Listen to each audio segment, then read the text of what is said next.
November 15th. It is 15th, isn't it? Yes. It is 15th, yes. Welcome to November 15th meeting of the Town of Southampton Conservation Board. In accordance with the Town Board's adoption of Local Law Number 14 of 2022, the Board's meetings are being held both in person at Town Hall and via video conference through Zoom webinar. A link to participate in this meeting via video conference can be found on the town's website at the Town Clerk's Agendas and Meetings portal. You can also watch the live stream video and submit written comments for the public record through the town website. If you are attending via Zoom and wish to speak during this meeting, then please click the raise hand icon. As a reminder to all applicants, agents, and members of the public who wish to speak at the meeting, please state your name and hamlet residence for the record. Thank you. I invite everyone to rise for the salute to the flag. I pledge allegiance to the flag of the United States of America and to the republic for which it stands, one nation, under God, indivisible, with liberty and justice for all.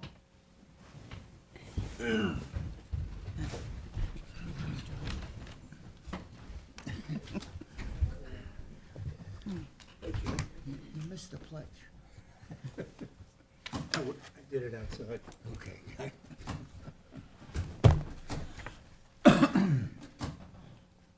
How are you, Tom? Hi, Sunshine. Deb, how you doing? Hi, George. And what's your name again? What is your pleasure on the meeting, on the minutes of November 1st, 2023? Move to accept. All in favor? Aye. Opposed? Public hearings, A019131 Lynn Crew Revocable Trust. The applicant requested adjournment to March 27th, 2024. Is there anyone who would like to speak to this application? Motion to adjourn to March Wait, 20. wait, I'm talking. That's because the agent is going to be away for the winter. This has been a long application. I'm just gonna look and see how many adjournments they've been asking for. Unless you're gonna tell me some magic progress is gonna be made between the time she's away all winter, then how are we gonna get any work done? I would say there could be nothing done because she doesn't want to do anything till her agent gets back. Doesn't want to face it alone. She should reapply. It's been on the agenda for a long time. And just so you know, the applicant has not submitted any new information since. Sorry, I'm losing my sympathy. I'm sure withdraw and reapply when the agent gets back. At Just least give send them a them a note to few. tell them this, and we're not gonna keep putting this off the agenda in March. We don't even know how many of us are gonna be on in March. Okay, so let's talk about that in March when they come back. In the meantime, is there a motion? Motion to adjourn till March 27th? Second. All in favor? No. Opposed? Opposed. Rand, did you get that? One naysayer? A 02304011 Shore Drive LLC. It's a new hearing. We do have affidavits of posting and mailing applying to the town code, so the board does have jurisdiction to open the hearing. Daphne, you may present your application.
I'm handing out a new survey and some recent site photos and some aerials.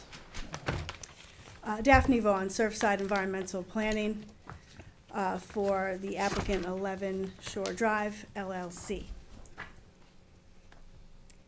The survey that I'm handing you is identical to the original project. The only thing that has changed is the proposed grading and fill calculation.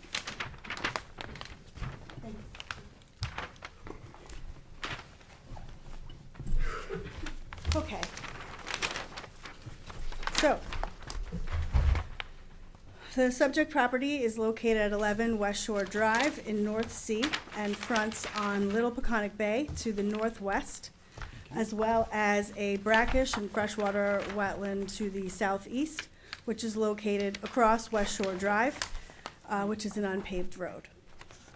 The wetland boundary was flagged by myself on March 30th, 2022, and is largely in keeping with the last delineation by Mr. Shea, the Chief Environmental Analyst, that was done in June of 2017. On the bayfront side of the property, up here, there is a fringe of Spartina patens associated with a stone berm located along the shorefront that largely comprises the boundary on that side of the property. Across the road, down here, this is where the aerial that I submitted is helpful.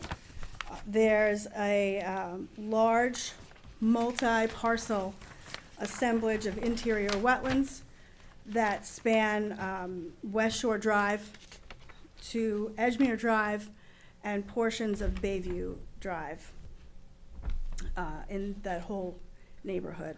A lot of those parcels, I believe, are either town or county-owned. The lot currently contains a pre-1957 one-story dwelling with a footprint of 940 square feet, located on the southwest corner of the property, adjacent to the road, with a 300 square foot deck and steps on the bay side of that dwelling.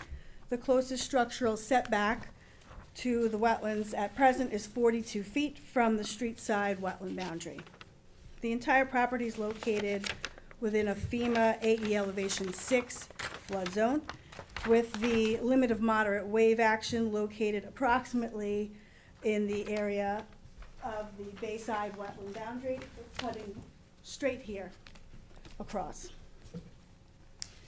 So at the present time, the owners wish to demolish all the existing structures on the site and construct a new two-story residence on a piling foundation with a footprint of 2,425 square feet, located 70 feet from the street side wetland boundary and 82 feet from the bayside wetland boundary at its closest point, as well as a 602 square foot first floor deck with a 420 square foot second floor deck that would be over it. Here. Excuse me.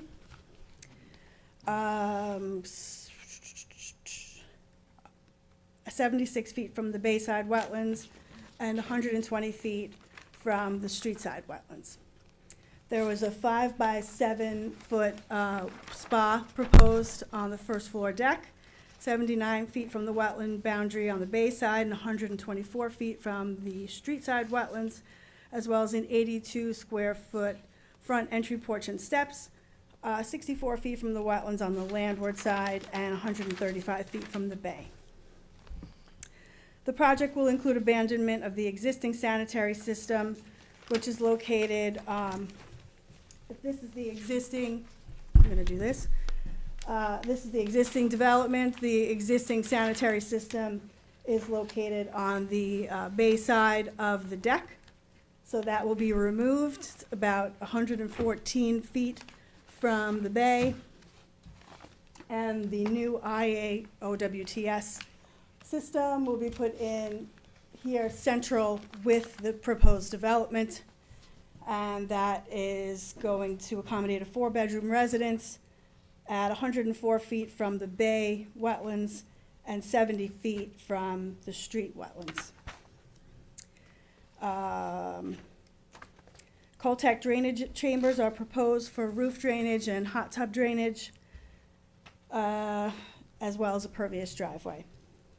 The original survey revision that we submitted back in August, in accordance with the notice of incomplete from Mr. Shea, depicted 1,060 cubic yards of fill proposed for the project for the septic and drainage structures needs.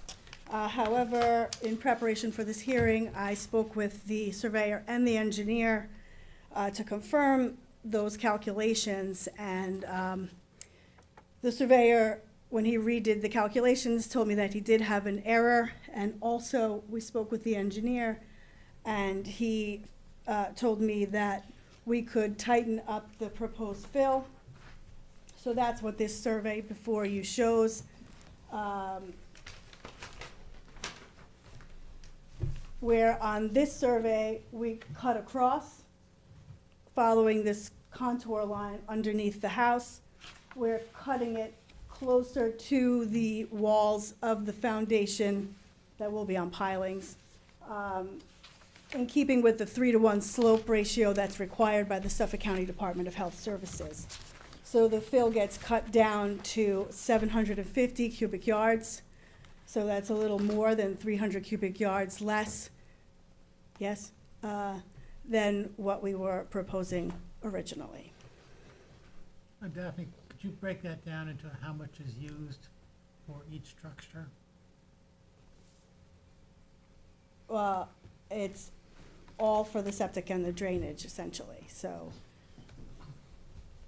What do And you the mean? septic and drainage are those that are delineated as brown, dark brown. So this is the septic, and then these purpley blue items are the drainage structures. So this entire western portion of the property will become primarily sanitary and drainage. So this is where the majority of that fill will be located. The remainder will be for this remaining drainage, over here, which will also be in the driveway. Now, some of the reason that some of it has to be underneath the house is also for the piping to the residents. It needs to be covered for winterization, but also it's that 3-to-1 slope ratio that the health department requires, from what I have been told by the engineer. So 750 cubic yards is not a lot, considering the size of the project. And the house is really only about 3 feet above grade at its worst. I think it's about 2.5 feet in some parts. Is that the proposed house you're talking about? Yes. I'm sorry.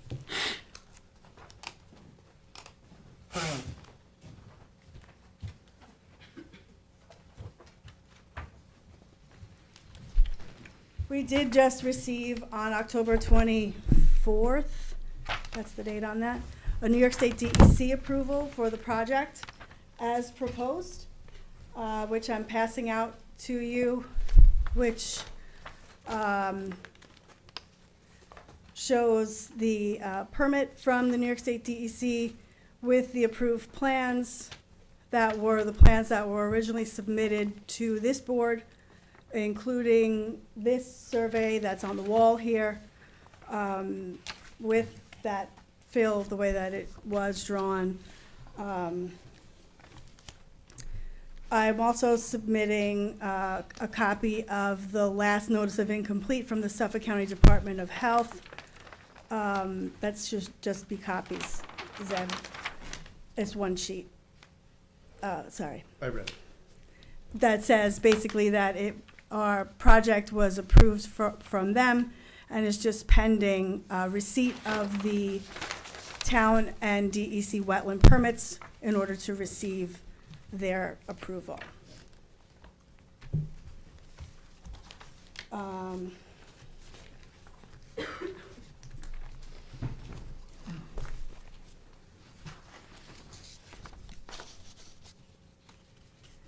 So,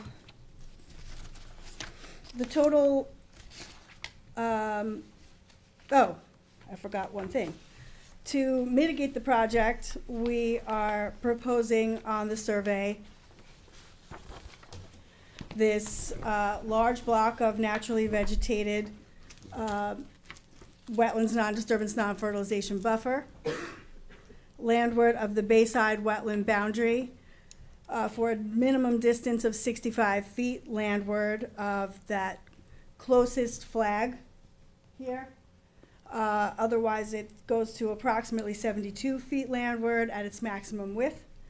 The buffer is comprised of about 6,822 square feet, which is 35.8% of the upland portion of the lot area, or 31.2% of the total lot, which includes the wetlands within the Bay Beach. What else?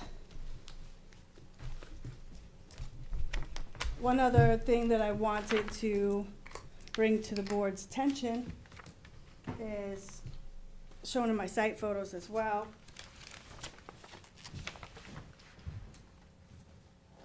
Is a permit that was issued a few doors away at 11 Beach Road.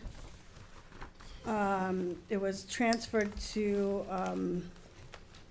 Joshua Picard. That property is under construction right now. I took some recent photos over the past couple of weeks of what is under construction, what was approved.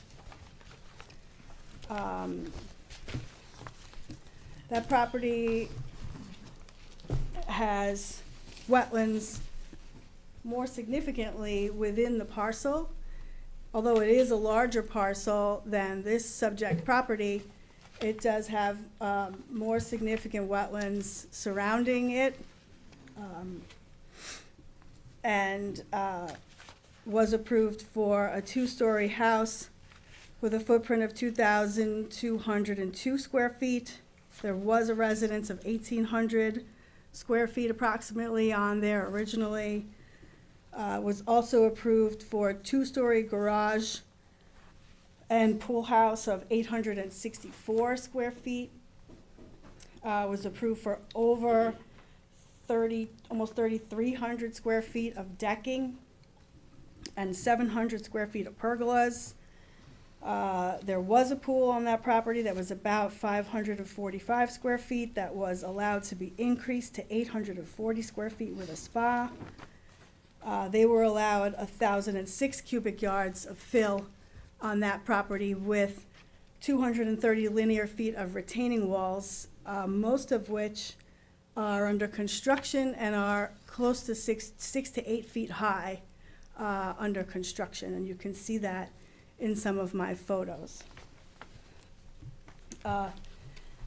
In my research, it looks like their permit is not valid at the moment, which is neither here nor there, but just a fact. What else? Another point I wanted to bring out in the aerial that I submitted is that to the east of here, there's a significant amount of hardened shoreline that begins probably about, what is that, 3 houses down from here. Begins a significant expanse of concrete bulkhead that goes from that property 2 doors down all the way to the end of Edgemere Drive. I believe that ends at Oak Grove Road, pretty much, close to. So that's a large hardened shoreline in that direction. Majority of this area here is just open, unrevetted shoreline. So there maybe opportunity often for some flooding. However, you'll notice in the aerial that there is a fairly large cedar tree on the top of that berm. So this area has had this large stone berm for quite some time, as a form of protection from the bay.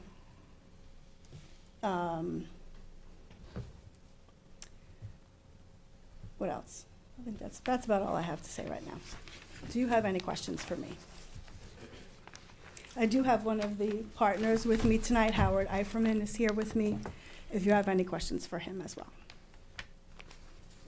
Daphne, is there any potential to put the stormwater drainage beneath the residence? To relocate some of it under the residence? Well, I guess that might be possible. That would just mean probably locating some fill closer to the wetlands then, potentially. So I don't know if that would be favorable.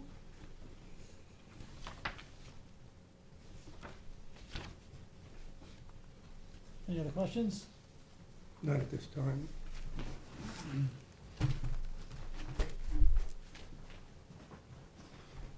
Good evening, Marty Shea, Chief Environmental Analyst for the town. There is a preliminary advisory report on file dated October 6, 2023. It makes a host of recommendations regarding this project, provides site characterization, and has attachments, namely town aerial imagery over successive years. The plans that were handed up tonight, I see they were completed on November 7th. However, this is the first that I'm seeing this plan, but I will do my best to speak to any revisions that are shown on these project plans. Just to give you a little bit of background here, some of which was mentioned by the applicant. The existing property contains a small home. It's a one-story home. The footprint is 940 square feet. It has 300 square feet of attached deck. The project plans that are before you that need significant relief from the wetland setback standards call for a much larger residence. As indicated by the applicant, the new residence would be two-story rather than one-story. Its footprint would take in 2,425 square feet, which is essentially 2.5 times the size of the existing house footprint. And the plans also call for about 600 square feet of deck, which is twice the size of the existing deck. A hot tub would be installed atop the deck. The plans that were handed up tonight speak to reduction in the fill amounts as indicated by the applicant. The initial cubic yards of fill stood at 1,060 cubic yards. That has been reduced to about 750 cubic yards, which amounts to about 50 to 70 truckloads of fill that would need to be brought to this site in order to proceed with the current project plans, which is indeed a considerable amount of fell. This property has many constraints, as indicated by the applicant and shown on the site plan. It's a bay-fronting property that also is backed by a large expanse of state and town regulated freshwater wetlands across an existing dirt road. Those are perhaps not the greatest challenges faced by redevelopment of this parcel. Rather, what needs to be better addressed is that this property has a history of very significant interior flooding during the winter months. As personally observed by me, where I've even seen a raft of ducks on the property, but better evidence by the successive aerial photographs, which I'm going to hand up. These photographs were attached to the preliminary advisory report, so the applicant has those photographs as well. So the first photographs that I'll hand up are from 2001. You can see the subject parcel and the large extent of floodwaters, not only on this property, but extending into the property to the east. Based on my observations over the years, the flooding that occurs in the winter months is more a consequence of poor drainage and shallow groundwater tables, rather than due to storm impacts from the bayside or excessive flooding of the interior wetlands. The next set of photographs that I'll hand up are from 2004. And these photographs are typically taken in February or at the latest in the early spring, early April, let's say. What happens in the winter is, although you have a well-established meadow on this property, where you will see some intermixing of wetland rushes and sedges, all that vegetation shuts down during the winter, so there's no opportunity for that vegetation to absorb and take up excessive rainfall, being one of the causes for standing water for long periods of time during the winter months. The next photos I'll hand up from 2010. Again, probably taken in February of that year. And again, you're going to see very substantial, significant flooding, both on this property and on the adjacent property to the east. The next set of photos I'll hand up from 2014, from the winter months.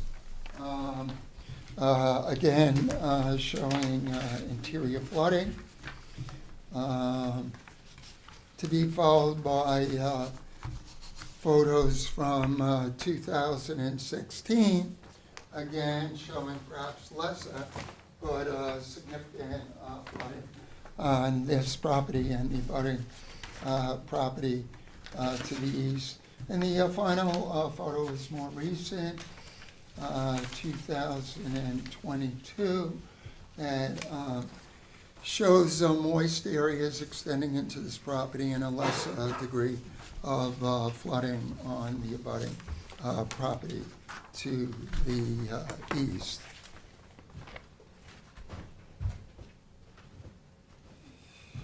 So, notwithstanding the delineation of wetlands on this property,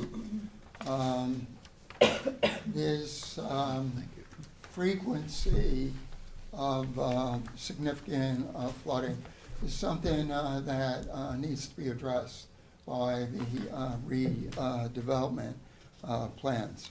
If you look at the site plan that was just handed up,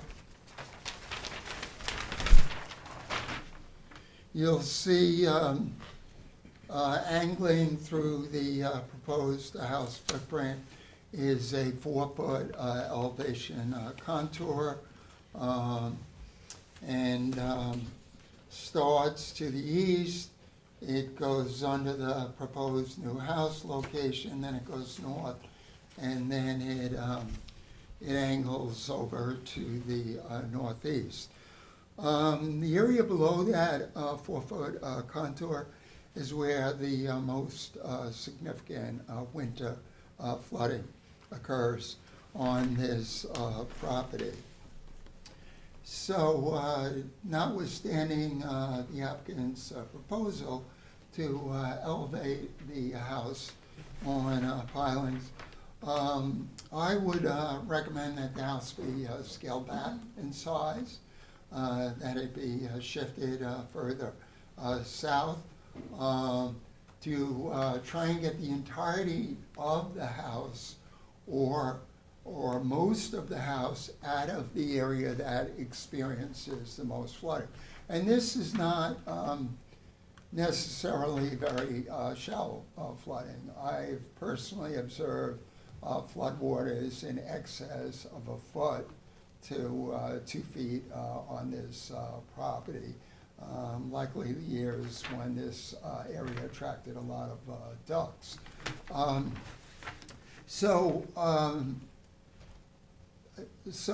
First, there's a need for the applicant to consider practicable alternatives with regards to the size of the house and the position of the house in order to get as much of that house out of that area below the 4-foot contour where the most flooding occurs. In the years when we have serious flooding, you actually need a kayak or a rowboat to get to the abutting home. During years when the flooding was particularly bad, nearly the entirety of this property had been flagged as wetlands. The second thing that needs to be addressed by these plans is notwithstanding the scaling back of the fill on the current plan that was handed up tonight, I think the applicant needs to do everything possible to scale back that fill even further. The concern with the placement of the fill is during those winters when you have very significant flooding.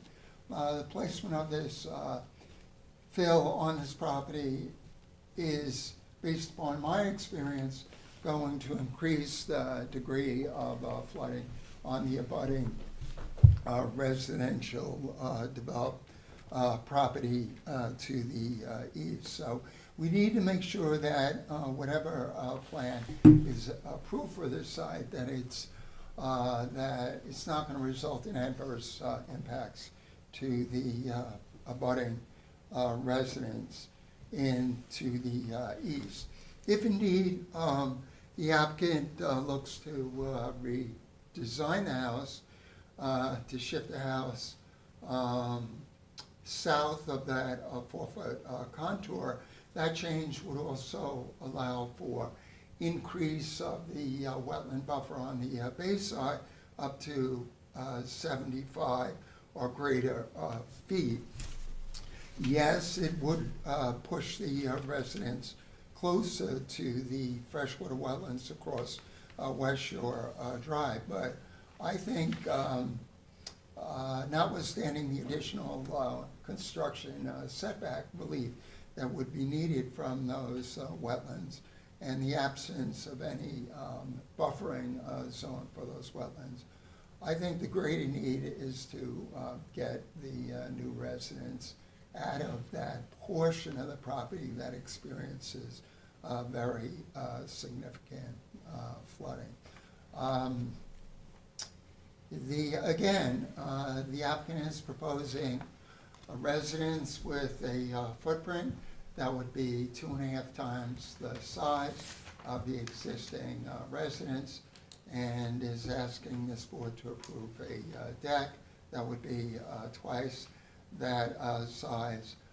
Considering the degree of wetland setback and buffer relief and the constraints posed by flooding, I think that house size is excessive for this property. In the interest of looking at ways to further reduce the amount of fill that's brought to the property, it's somewhat unclear to me, looking at this drawing right now, as to how much vertical separation the current plans are providing for between the base of the subsurface drainage structures and the groundwater. It appears to be 12 inches. In that regard, the town engineer has advised my office that when you go with this type of drainage system, you only need a 6-inch separation between the base of the Coltec or subsurface drainage chambers and the groundwater table. So to address, in addressing the standards of the town engineer, it does look like there would be further opportunity to reduce the amount of fill that's proposed on this property. I'm not necessarily questioning any of the fill that might be required for elevation of the sanitary system as per the Suffolk County Department of Health Services. But if you look at the current plan, notwithstanding the scaling back of the fill under the house, the remainder of the area of development, inclusive of the driveway and drainage, would all be filled, and that appears to be excessive and appears to pose significant risk of adverse impacts to the adjacent property. So as recommended by my advisory report, I would again ask the applicant to further explore design options in the interest of scaling back the extended development. Remember, this is going to be a two-story house. So while they would not necessarily have the opportunity to build a modern box-shaped house and get full use of the second floor because of the constraints posed by the pyramid law, the two-story design does allow for additional living area as well. Again, putting the combined living area at even greater than 2.5 times the living area of the current house. Thank you. Thank you, Mike.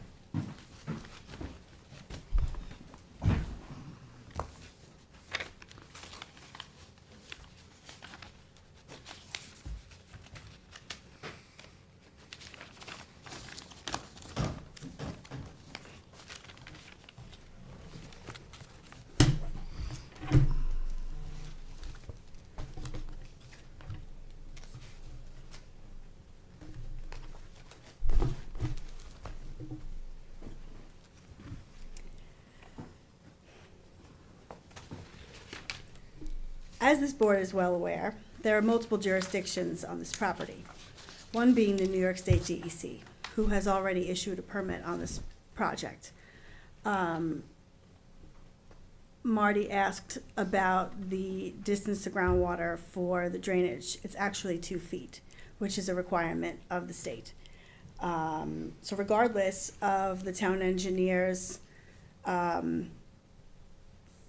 ability to reduce the amount of fill for drainage, that is against what the New York State DEC laws allow. So I'm not sure how one can do that and still get a New York State DEC permit without asking for a variance and giving good reason as to why you would not be able to use fill for separation to groundwater for drainage. I just received this survey yesterday, regardless of the date that's on it. That was the date that I requested the revision, just as an aside. With regard to the fill that is being discussed, is there any consideration given to having any kind of retaining wall?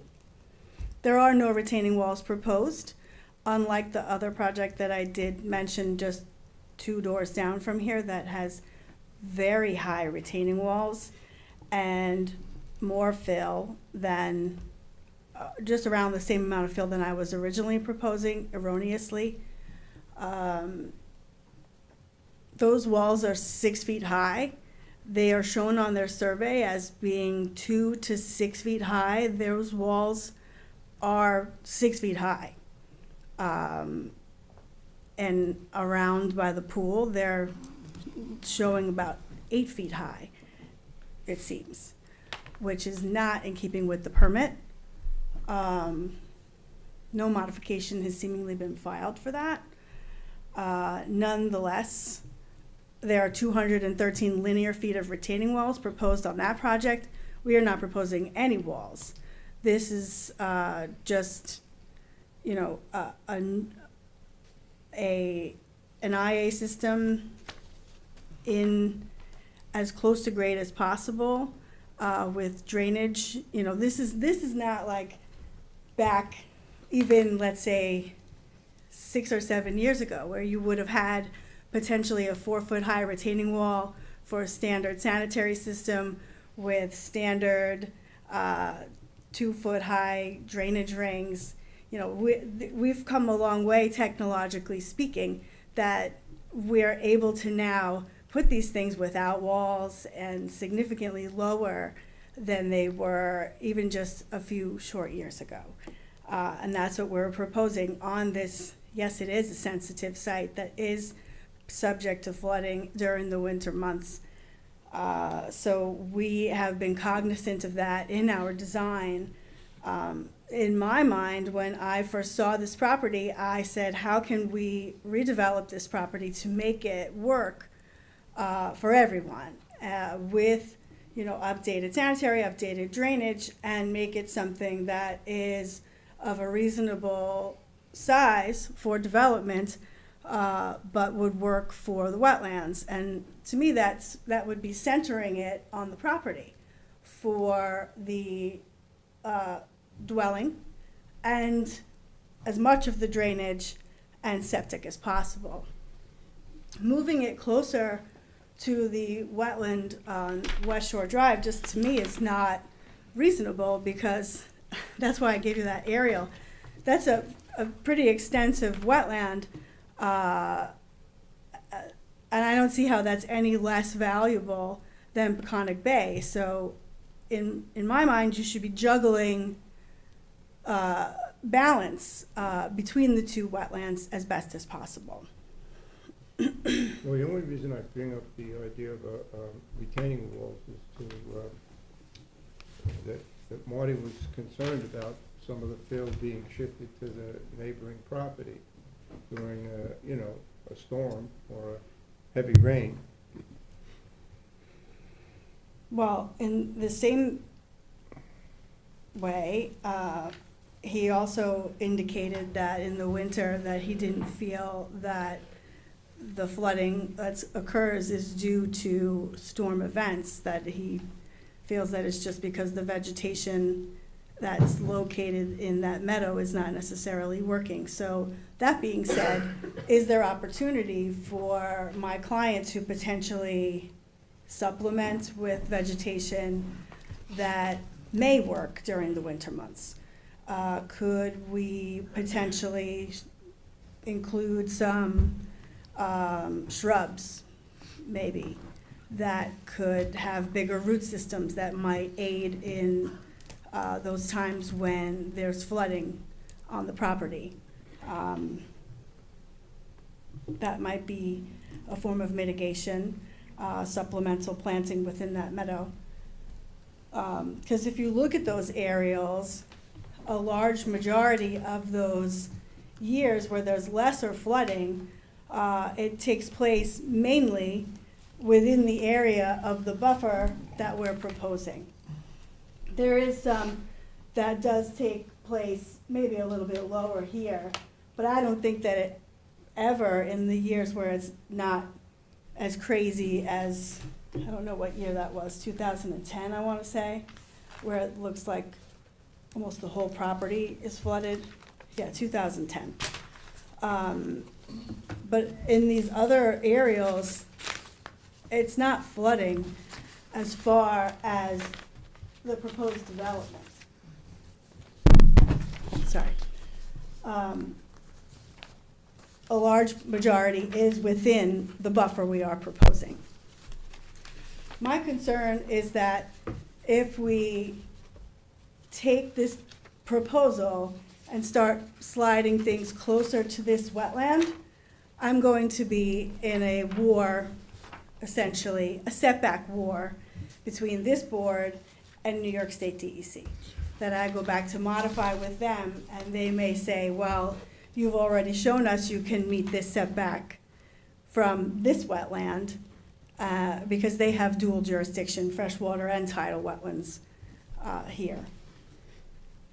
So I have to maintain the setback that I have here, or give them a really good reason as to why I can't.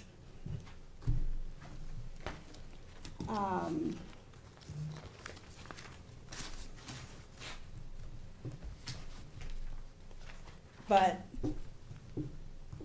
doing the math, the entire proposed development is 2.2 times the existing development on this property.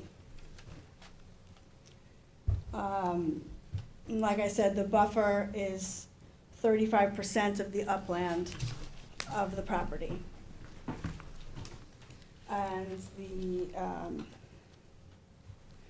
development itself is 13.2% of the entire property, but 16% of the upland, which is half of what the buffer would be.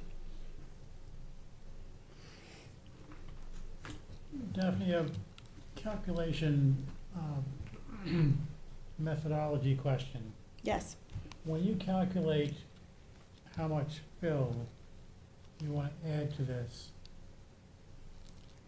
do you start with grade, or I'm thinking about for the area of the septic system, or do you start with some of that area being excavated and then fill underneath it and add all that as fill? I think that the surveyor calculated it. He started with grade, I believe, and then any new fill that was going on top of that. Any of these new topography lines. Okay.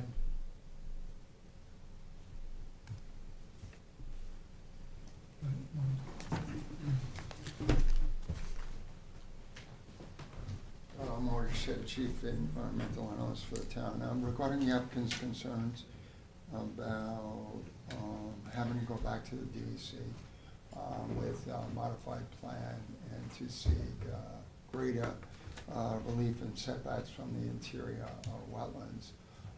I'm happy to write a letter that can be forwarded to the DEC to explain why it's my office's position that what's best for the site is for that house to be moved further south.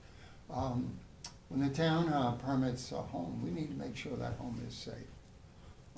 We need to do everything possible to make sure the residents or renters are gonna have safe access, that they're not gonna be caught in the home when the area is flooded with no ability to get out of the home. So I think that the town needs to do everything possible to make sure that the house on this property is situated in the best possible location to avoid those risks to health and safety in terms of the future occupants of this house.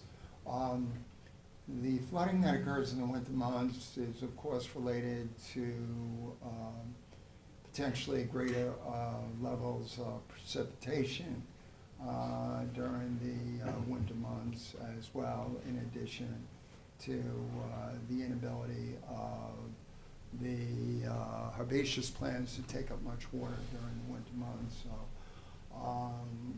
even if we look to supplement the area with shrubs, the shrubs are pretty much shutting down in the winter months as well. So I don't think that's going to significantly change the degree of flooding.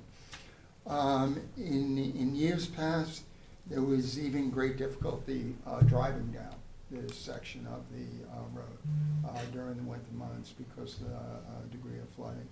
Some years ago, some of the residents put some gravel down on top of the existing stone and sand road in order to at least get the road higher. So, you know, in terms of the lesser setbacks of my recommended repositioning the house from wetlands, those impacts can also be offset by requiring native landscaping, which I'm sure the applicants would be amenable. The use of natives in landscaping not only lessens the potential for contamination from landscape fertilizers and chemicals, it also provides additional habitat for native insects, songbirds, native flora, and other wildlife.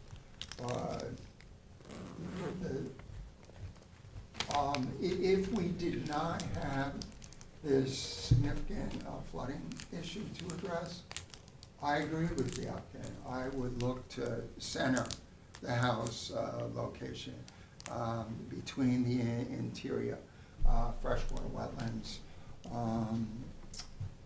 and the bay-fronting wetlands. But I think you, in this case, you need to set a priority on getting the home out of that area that floods. And again, the applicant is looking for a house that's 2.5 times the size, or 2.25 times the size of the existing house. What Chapter 325, as this board knows, requires applicants to do is to evaluate practicable alternatives in the interest of reducing impacts. And as spelled out in the definition of practicable alternatives, better alternatives are not only plans that increase the wetland setbacks, there are also plans that reduce the scale of the home. So I think the scale of the improvements that are being proposed for this site, recognizing the challenges that are faced by redevelopment here, I think the scale is just too large. I think the applicant needs to go back to the drawing board reduce that scale. I'm happy to put pen to paper and provide a sketch for the applicant consider in terms of a design option. But typically, I at least initially look for the applicant to consider the concerns that my office has, and to, independent of my office, come back with a sketch. Typically, when I prepare alternative sketches, the first thing that I look at is to see if I can provide the same square footage as desired by the applicant, or very similar square footage, just by shifting the house on the property. If that is problematic, then I look at, shaving off portions of the house. So there's certainly opportunity to revisit the design plans in the interest of better addressing the wetland permit issuance standards, and in the interest of making sure that any home that this board permits for the site is safe. Thank you. Daphne, I have a question for you on the style of the house. Is it a A-frame house or a flat roof?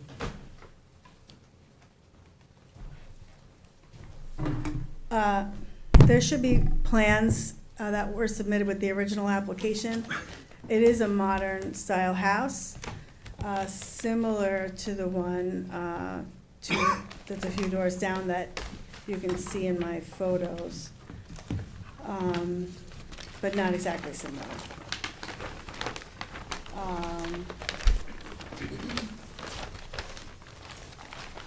The second floor is slightly smaller than the first floor. It was designed so that it would not require a pyramid variance, so that it would be more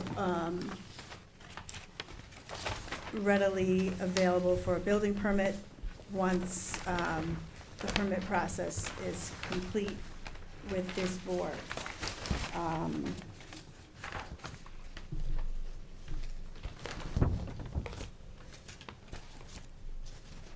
Do you have did you find, oh, you have? Yeah, I have them here. I'm just So gonna the hand answer them is up to flat. the board. Yes, yes. The cost view, show, here's the actual design for the house. I'll hand this up to you. And it does have a roof deck. Yeah, it shows one roof deck as well.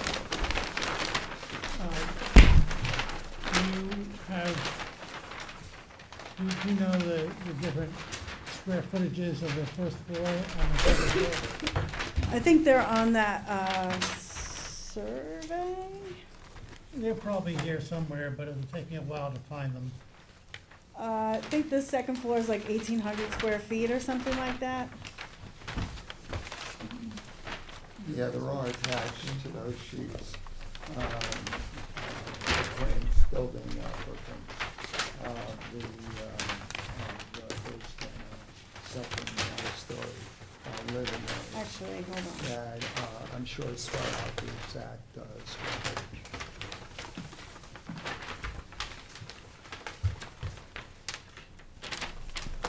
I have the microscopic version.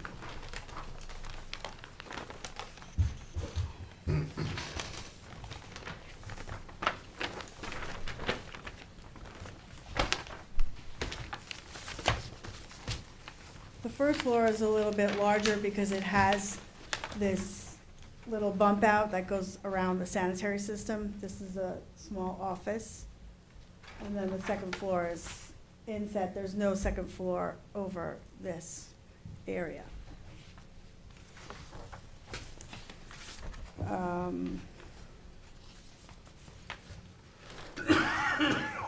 my gosh, yeah, I can't read that. We'll need to adjourn this, but I want to ask if there's any public interest, any public comments first, and then I want to wrap up what has been spoken about and set a course for what to do next. I think my client would like to say something before you go any further. We can do that.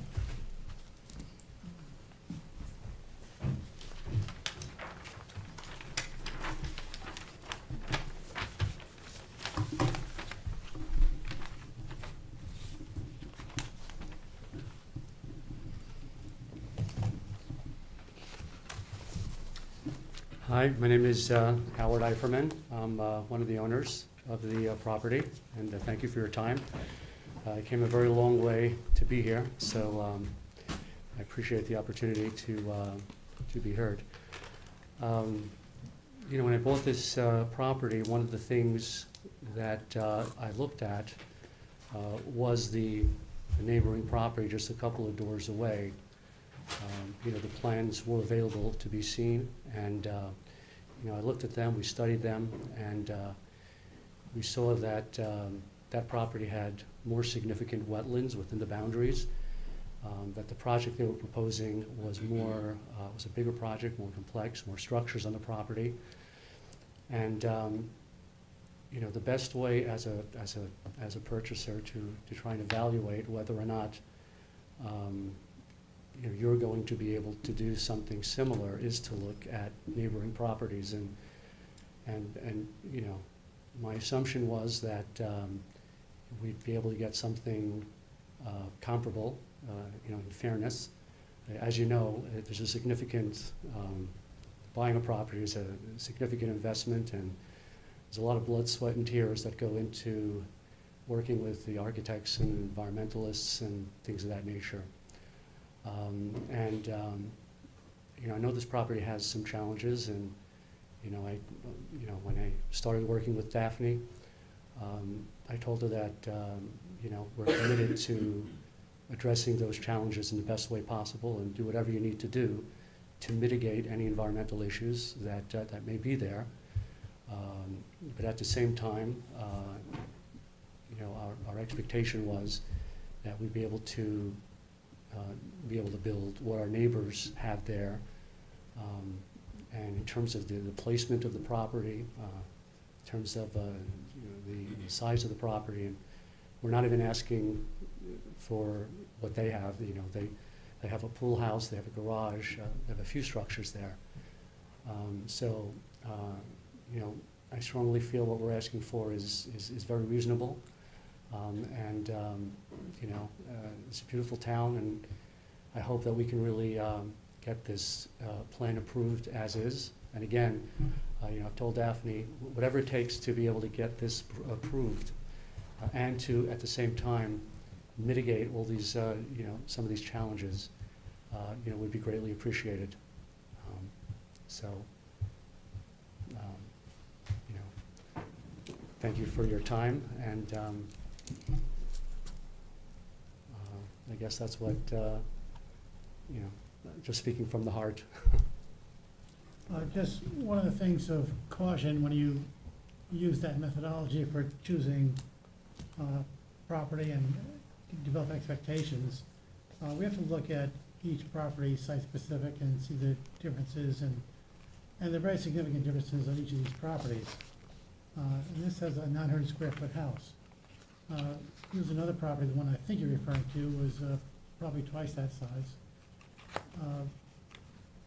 This is prone to flooding in ways that that property is not. It's a small property. So they're very different situations here. And that's why if we didn't look at things site-specific, we wouldn't need this board, just copy something else and move on. Yeah, that's a guide, but it's not something you want to hang your hat on. Just, you can have some expectations, but you have to look at each property for its own merits and its own challenges. And there are some challenges here, as you say, that we're trying to uncover and decide how we can mitigate them. So there's a process to go through, and I'm not sure anybody has the answer. But what you've heard tonight is that there are some very significant concerns with the project as presented. we will probably ask for, and probably end up approving something somewhat different. How much different? We don't know yet. There's a process here to go through. I don't think any determinations are made yet. We just ask for your patience as we go through this process and decide what seems to be what complies with chapter 325 and works for the DEC as well. Understood. I respect that. Daphne?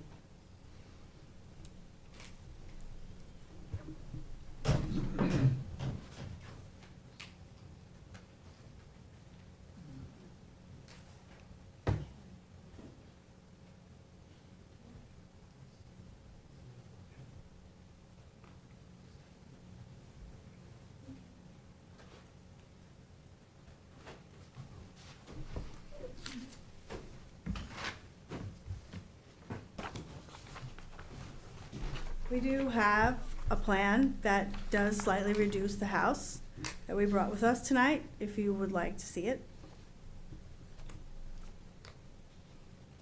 Of course.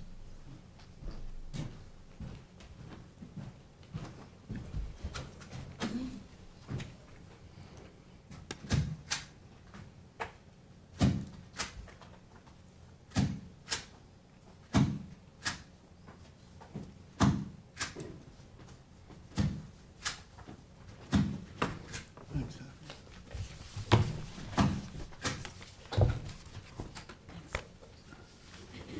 Thank you.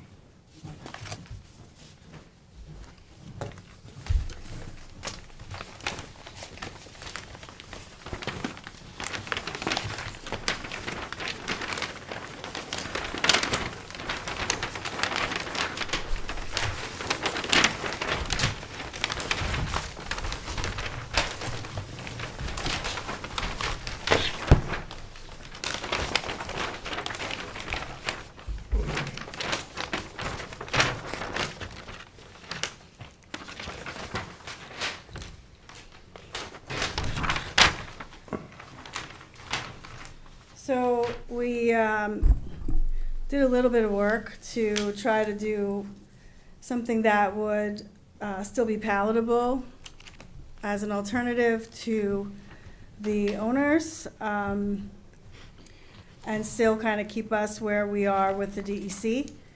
We kept the front of the house exactly where it is, kept everything in the, as far as the sanitary, where it is. I don't think the drainage is on this plan. I believe 3 feet of the house footprint was cut off, and the office arm, and then the deck was basically squared off at 12 feet in width. So the deck is reduced from 600 square feet on the first floor to 560, maintaining that 420 square foot second floor deck with the same hot tub. So everything's moved back, really it's only a few feet. However, it really doesn't move anything outside of what Marty is looking for from that 4-foot contour, because in order to do that, you would need to relocate the septic system. We were doing this mainly to just lessen the size of the footprint. So the footprint goes down to 2,100 square feet on the first floor, from 2,425 down to 2,100 square feet. So the issue then just becomes a juggling thing. So if you're going to relocate the house, then you're moving that closer to the road. And then what happens to the sanitary system? Where does that go? I don't really see a good option. But keeping, to me, the reduction that we've done here isn't much of a gain for the buffer per se, or you know, there's not, the owner is not really, I don't see why he couldn't keep the office, is what I'm saying, I guess. Because there, I don't know what you're gonna really gain with this plan. But in order to redevelop this property, I guess the point I wanna make is, in order to redevelop this property, if Marty wants the house put closer to back where it is right now, how does one redevelop this property and upgrade a sanitary system? The sanitary system takes up a significant amount of area. The drainage, as you can see, for the house takes up a fairly significant amount of area. So you need a fairly significant amount of area in order to redevelop this land. So I don't know how you would do this and not have your sanitary system significantly closer to one wetland or the other, if you're going to move the structure. Daphne, one of the challenges tonight is that this is a lot of new information that has to be broken down and understood. And I'm still trying to figure out what you reduced in size. I'm just looking at it, and if it's according to scale, it looks like you reduced the north-south distance a little bit, but not the east-west distance a little bit. No, it was, yes, it's 3 feet off of this, and this was cut off. 3 feet off of what? Off of the distance over here. Basically, 3 feet of this was cut off, and then this whole office 3 area. feet across the water side of the Yes, house? so it's a 3-foot greater setback from this direction, Okay, and then everything moves back 3 feet. And then so the deck comes back 3 feet, and then this line here for where this little jump out is for the spa just gets squared off. okay. So this whole thing is cut off.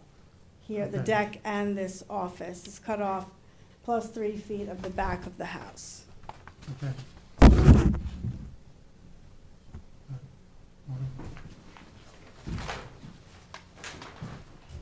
Marty Shea, Chief Environmental Analyst for the town. Just taking a quick scan at these, the latest drawing. The changes are not sufficient to address the real challenges with this property. The square footage of the footprint as expressed has only been reduced by 325 square feet. It would still call for building a home with a footprint twice the size of the existing home on a very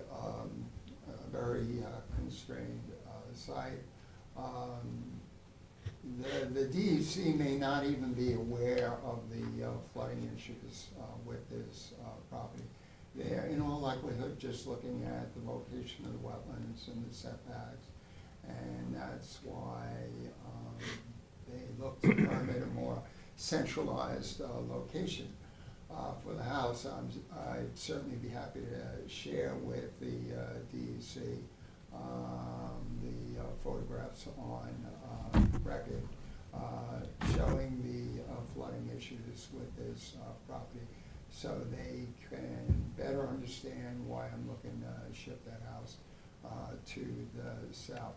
With regards to the challenges of finding enough area for shifting the septic system and shifting the house, it was already offered by the board that the subsurface drainage chambers can perhaps be situated under the house.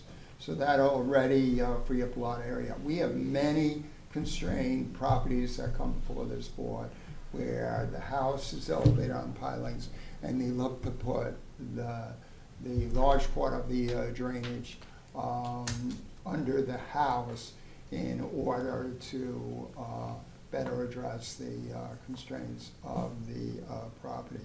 That all being said, I'm happy to put pen to paper and provide the applicant with an alternative sketch for this property.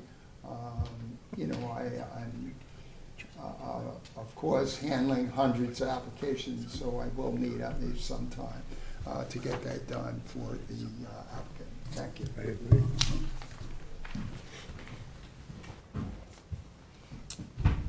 So Daphne, just as I looked across these two surveys, it appears that the first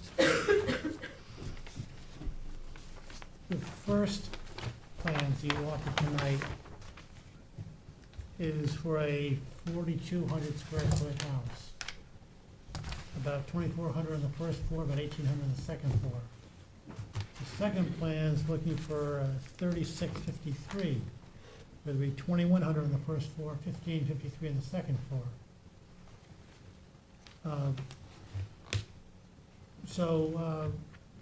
On the surface of it right now, I say, yeah, I'm more interested in that second one. What I was looking for too was if you had reduced the house near the east boundary line, you could actually, I think you could explore that to see with the architect and all. If you were to reduce it by approximately 300 square feet, whatever those numbers come to there, then you can have a full second story without concern about the pyramid law, because you essentially be moving the boundary for the first story under the boundary you've already got for the second story, and that would give you more house for less impact, because the second story doesn't have the same impact as the first story. It also would remove some structure from the neighbor on that side, where one of the concerns that we would look at there is what impacts will this have on immediate neighbors? And putting the septic system where you have is probably a wise thing. It looks like the best place for it in this property. Adding fill, I've been trying to calculate how that is designed, and I haven't been successful in that yet. It seems like that's a lot of fill for what you're doing there. And I think there's an opportunity to go back to the engineer to see if there are ways to do something a little bit different. I'd just be curious if they could, because it seems like there's an opportunity to reduce the fill. As far as you building a house where it may flood, and over the past 22 years of these surveys, not surveys, but these photos, aerial photos we have, it looks like it has flooded in that area a few times, perhaps more. Those aerials are not complete for all the times of possible flooding. That's also your problem, your client's problem. If your client wants to build with his feet are wet, then that's your client's problem. We gotta stay according to check 325, but we don't have direct requirements on 325 for that. And as far as safe access, you've got one set of stairs over there, but you got most of the staircase and access to on higher ground.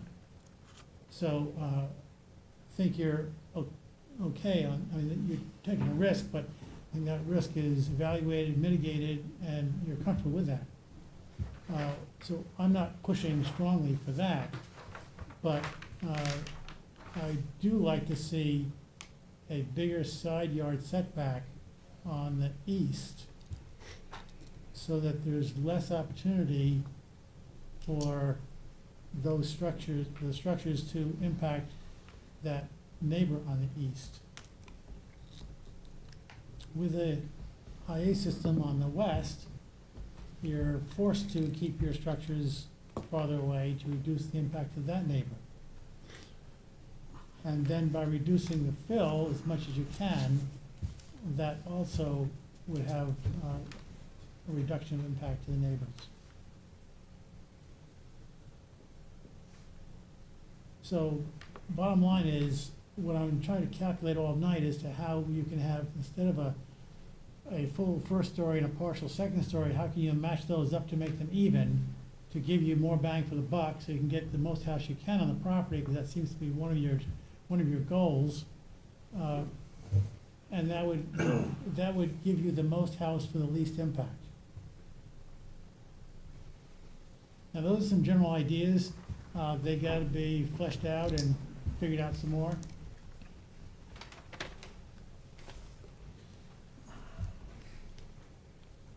So when would you like to come back? Well, let's see if there's anybody, I mean, do you understand what I'm saying? Yes, I do.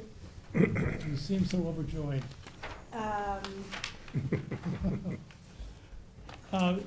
Now, as I said before, when the owner was here, there was a process here. These aren't hard and fast rules to follow. I understand. These are just things to explore, because we're called to explore alternatives. Now, you may come right back to something you already got here. Mm-hmm. We don't know that yet. We're exploring alternatives to see what looks like fits best for all the issues involved. But before we set a date to come back, I want to see if there's anyone in the public who would like to speak in this application. And there are some people in the public. Does anyone want to speak on this application? No? Is there anybody on Zoom?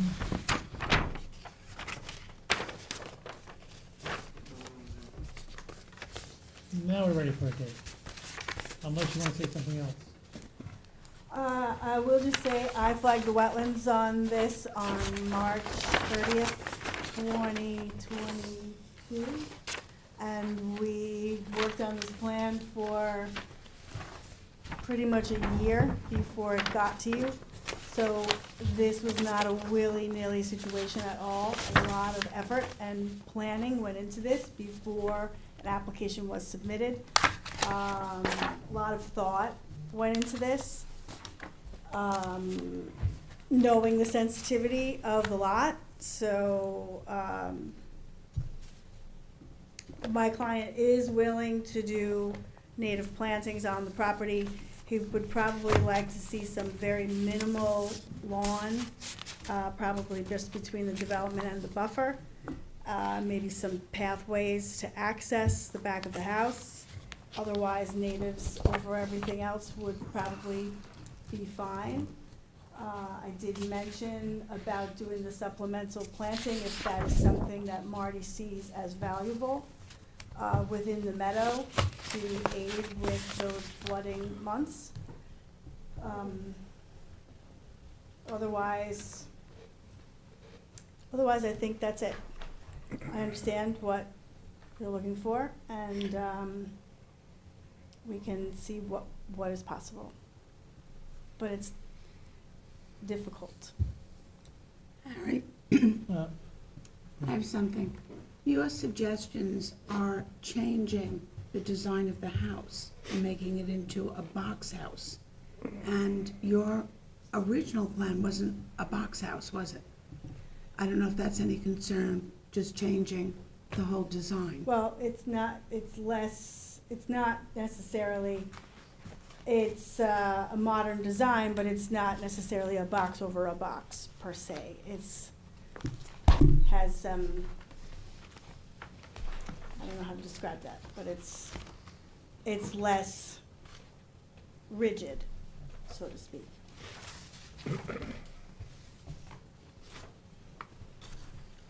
Hmm.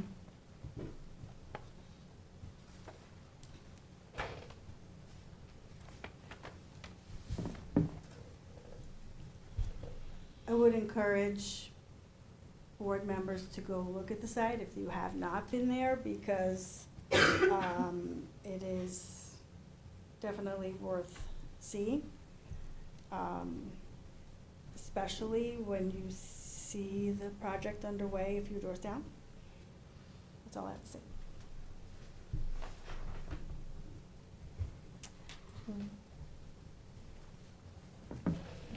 Part of the reason we need to adjourn is that we need to give staff a chance to look at this new information and make, develop comments for it also. So there's homework to do on both sides here. When's a good time to come back? We have a pretty open schedule. What are your dates?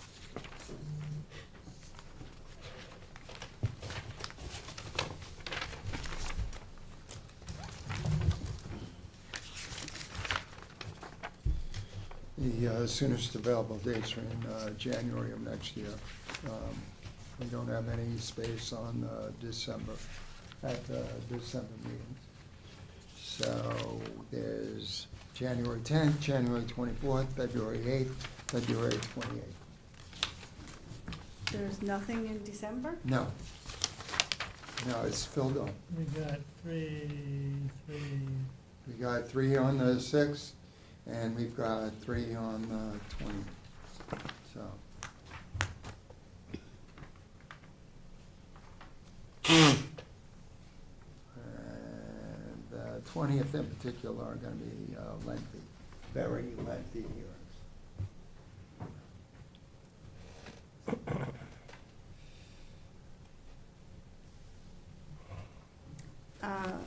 What was the first date in January? First date in January is January 10th. We only have one hearing right now scheduled for that day. I guess that's good. Motion to adjourn till January 10th. Second? All in favor? Opposed? Thank you.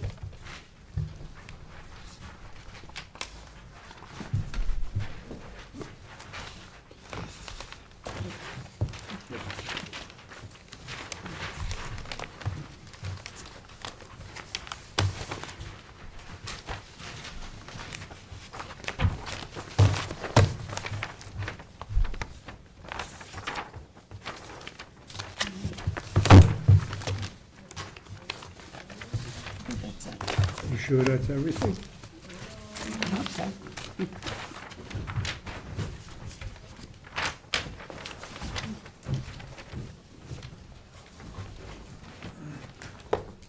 I don't know who those two guys were.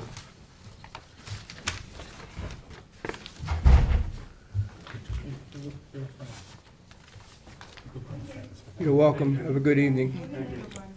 Daphne, there's something in the, Oh, Daphne, you're. you got something in there, in the front and in the second aisle.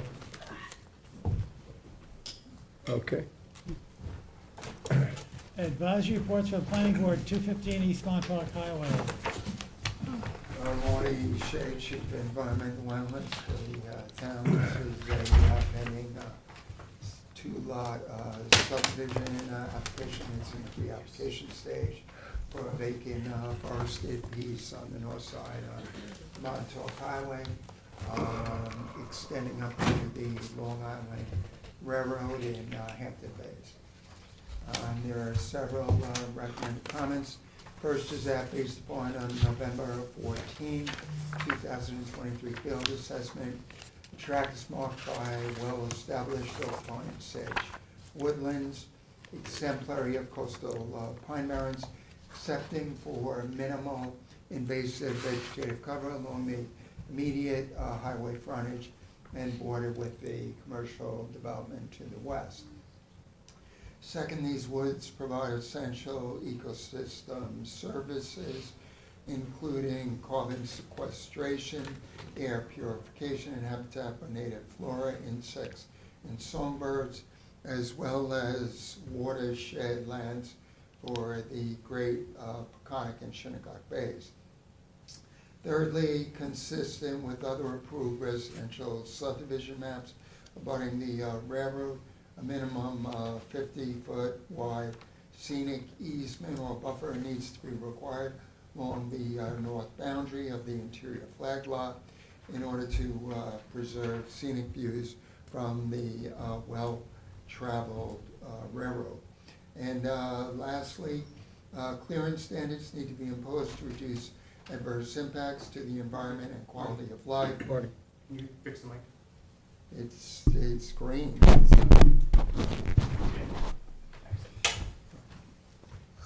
Clearance standards need to be imposed to reduce adverse impacts to the environment and quality of life within Hampton Bays, with site disturbance limited on both lots to 60% of the lot area. Motion to send these comments to the planning board? Second? All in favor? Aye. Opposed? For the Board of Trustees, Kalila 223 LLC. This is a plan for an elevated catwalk, which would extend along an existing right-of-way easement from a residence down to Tiana Road. There are two recommended comments. First is that the routing of the proposed pedestrian water access path and elevated catwalk can be supported so long as the existing woodland pathway is utilized for access and every effort is made to minimize cutting of natural vegetative cover. Second, the construction details call for installation of light penetrable decked catwalks supported by untreated posts and thus are consistent with Conservation Board standards. Motion to send those comments to the Board of Trustees. Second. All in favor? Aye. Opposed? The administrative wetland permits are in your packets. Conservation management plan and easement interpretation are 0220276, Adrian and Cheney, and the applicant wishes to postpone to December 6th. Motion to postpone to December 6, 2023. Second. All in favor? Aye. Opposed? Resolution conditional approval, A 022089, Richard Landress and Donna Landress. Any discussion? Move to issue. Second. Resolved that a conditional wetland permit approval granted to Richard Landress and Donna Landress for the proposed project for the terms and conditions set forth therein. All in favor? Aye. Opposed? A 023046, Hope Marks. Any discussion?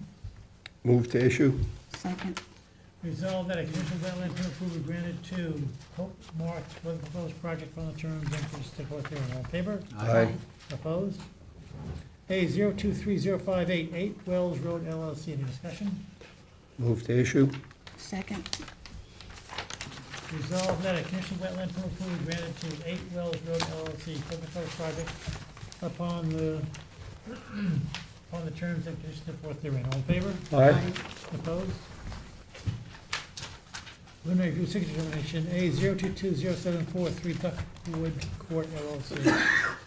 This application relates to a residentially developed property that fronts on Red Creek Pond and has an interior brackish pond as well, together with coastal pine barrens habitat. The board had issued a wetland permit back in 2017 in order to allow for a redevelopment of this property, which called for demolition and removal of a prior residence and house and decks and construction of a new home. When the new home was built, the contractor made some changes, including, among others, the addition of a lot of hardscape, the import of rock steps, patios, sanitary system was reconfigured, all of which resulted in encroachments within the existing covenanted buffer. I have been working with the applicant for some time to address those issues. The landowner had also let the initial permit lapsed, so they don't have a valid permit at this time. So an application had to be made for a new Conservation Board permit, also to reauthorize the residential redevelopment activities that were previously permitted, as well as to address the entirety of needed site reclamation that will require the filing of an amended covenant to establish a reconfigured buffer. The plants that are before you for reclamation and native revegetation are excellent and can be approved. As such, we have sufficient information to make a determination on this application, and the hearing requirement can be waived. Motion to waive the public hearing? Second. Resolved that the Town Conservation Board hereby waives the public hearing requirement pursuant to chapter 325, section 325-80 of the Town Code. All in favor? Aye. Opposed? A022082, Erlinda Bildner, postponed to December 6th. Motion to postpone to December 6, 2023. Second. All in favor? Aye. Opposed? A023015, Danny Efron and others. This is a residentially developed bulkheaded property in Remsenburg, Spion. There is a preliminary advisory report filed dated November 8, 2022. The application was filed in order to gain approval to expand the existing residence, as well as to address a host of non-compliant, unauthorized activities within close proximity of the bulkhead, including various deer fences, hardscape associated with landscaping and other disturbance. I did forward recommendations to the applicant, providing guidance as to how those non-compliant activities need to be addressed and/or be otherwise legalized or rectified by this board. The plan that is before you now calls for elimination of all deer fence, as well as removal of all fencing within 50 feet of the bulkhead. I've asked that they establish a 10-foot wide naturally vegetated wetland, non-disturbance, non-fertilization buffer that runs full length of the bulkhead. The applicant is amenable to those changes. They are also installing an upgraded IAOW-TS. This is an application for which we have sufficient information to make a determination. As such, recommending that the hearing requirement be waived. Motion to waive the public hearing? Second? Resolved that the Town Conservation Board hereby waives the public hearing pursuant to chapter 325, section 325-80 of the Town Code. All in favor? Aye. Opposed? A023022, Guillaume Savadier, postponed to December 6th. Motion to postpone to December 6, 2023. Second. All in favor? Aye. Opposed? A023051, DLS Partners, Inc. This application relates to an interior bulkheaded lot in the private community of Shinnecock Shores in the Hamlet East Quad. There is a advisory report on file dated November 8, 2023. The application has been filed in order to remove and replace various rear patios, to replace the existing swimming pool coping, to renovate and repair the existing residence. Also is a failing concrete stairway going down to the water. The house is significantly elevated above the canal, and as the closest activities to the bulkhead and surface waters are 30 feet away, consistent with the board standards for the Shinnecock Shores. They have agreed to covenant those lands extending 25 feet away from the bulkhead, which would take in the lowland area and take in the sloping naturally vegetated ground as well. There are a lot of invasives in that area. They're gonna remove the invasives and plant indigenous vegetation. And they're gonna replace the failing concrete stairway with a light penetrable decked elevated staircase. This is an application for which we have sufficient information to make a determination. As such, I'm recommending that the hearing requirement be waived. Motion to waive the public hearing? Second? All in favor? Aye. Opposed? A 023054, Lucy Jensen, postponed to December 6th. Motion to postpone to December 6, 2023. Second. All in favor? Aye. Opposed? Is there a motion to adjourn? So moved? Second? All in favor?